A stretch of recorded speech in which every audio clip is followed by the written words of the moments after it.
Super six గురించి చర్చ వచ్చినప్పుడల్లా చంద్రబాబు నాయుడు ఏం చెప్పాడు? జగన్మోహన్ రెడ్డి సంక్షేమ పథకాలే రాష్ట్రాన్ని దివాలా తీస్తున్నాయని తెలుగుదేశం చెప్తోంది కదా.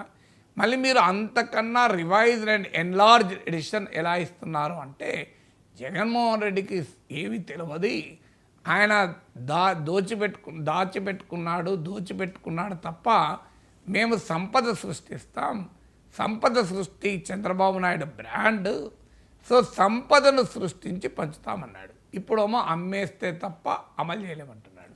సంపద సృష్టించి అమలు చేస్తానన్న చంద్రబాబు నాయుడు, ఆయన మంత్రి సీనియర్ నాయకుడు అచ్చెన్నాయుడు మరి సంపద సృష్టించడం చంద్రబాబు నాయుడు సాధ్యమైతలేదని చెప్పదలుచుకున్నాడా?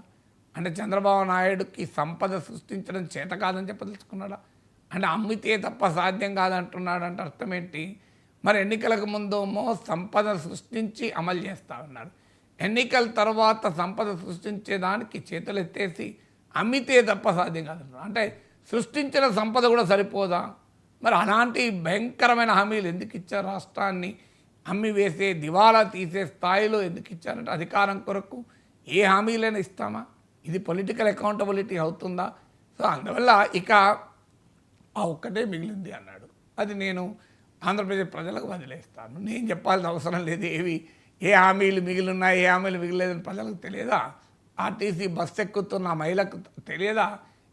టికెట్ తీసుకుంటానరా లేదా ఫ్రీగా అవుతుందా అని? సో విత్తనం వేసుకునే రైతుకు తెలియదా భరోసా ఎప్పుడొచ్చింది అని? సో అందువల్ల అమలు ఎప్పుడు అనుభవిస్తున్న వారికి ఆ అమలు దాని గురించి తెలుస్తుంది కదా, తెలియకుండా ఎందుకు ఉంటుంది, మనం చెప్పడం ఎందుకు?